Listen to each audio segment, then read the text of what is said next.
জ্বালানি সংকট এবং বাড়তি দামে যখন নাভিশ্বাস সাধারণ মানুষের, ঠিক তখনই চাঁপাইনবাবগঞ্জ এবং শেরপুরে ব্যতিক্রমী উদ্যোগ। পেট্রোল অকটেন নয়, এলপিজি গ্যাসেই চলছে মোটরসাইকেল। খরচ কমাতে মোটরসাইকেলকে এলপিজিতে রূপান্তর করতে বাড়ছে মানুষের ভিড়।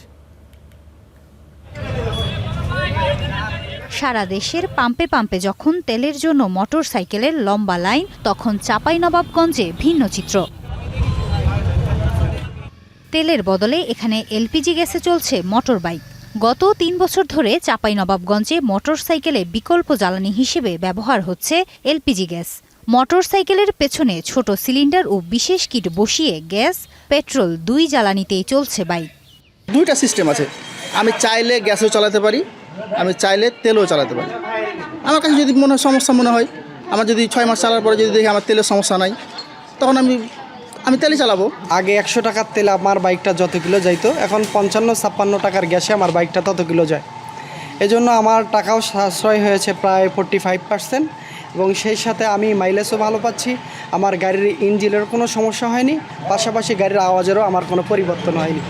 এই পদ্ধতিতে খরচও কমে এসেছে প্রায় অর্ধেকে। ফলে দ্রুত এই ব্যবস্থা ছড়িয়ে পড়ছে দেশের বিভিন্ন জেলায়। 400-500 বাইক প্রেমীদের লাইনের ভেতর দাঁড়িয়ে থাকে, এটা তেল নেওয়াটা খুবই কষ্টকর। সেক্ষেত্রে আমি দেখতে পাচ্ছি আমার গ্যাসের পাম্পে গেলেই আমি হচ্ছে 1-2-র মধ্যে, মানে যাওয়া মাত্রই আমি আমার বাইকে আমি গ্যাস উঠিয়ে নিতে পারছি। তো অর্থ বাঁচাতে গেলে এলপিজি করলে আমার মনে হয় যে খরচটা খুব কম। দেশের বিভিন্ন স্থান থেকে মানুষ এই কিটের জন্য যোগাযোগ করছেন, তবে পর্যাপ্ত কিট না থাকায় চাহিদা অনুযায়ী সরবরাহ করা সম্ভব হচ্ছে না।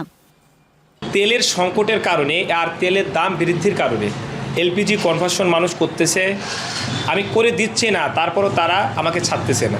এলপিজি কনভার্সনের মাধ্যমে তারা কিন্তু 100 টাকার তেলে তাদের গাড়িটা যত কিলোমিটার চলতো, এখন মাত্র 50 থেকে 60 টাকার গ্যাস ভরলেই সেই পরিমাণ তারা চালাতে পারছে।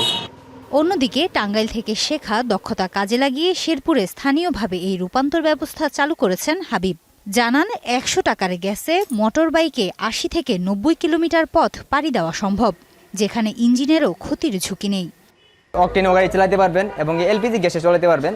এলপিজি গ্যাসে চালাতে অনেক সাশ্রয়। আমরা পেট্রোল এবং অকটেন পাচ্ছি না, বিধায় আখেরের বাজারে এসেছি মোটরসাইকেলকে এলপিজি গ্যাস করার জন্য। কালকে অনেক কষ্ট করছি তেলের জন্য, পরে বাধ্য হয়ে এলপিজি সিলিন্ডার লাগাইছি। বর্তমান জ্বালানি সংকট এবং দীর্ঘ লাইনে দাঁড়িয়ে তেল নেওয়ার ঝামেলা এড়াতে অনেকেই আগ্রহ দেখাচ্ছেন এই পদ্ধতির দিকে। সরকারি অনুমোদন পেলে এলপিজি ভিত্তিক এই প্রযুক্তি হতে পারে জ্বালানি সংকট মোকাবেলার কার্যকর বিকল্প। হিমাতুল জান্নাত, স্টার নিউজ।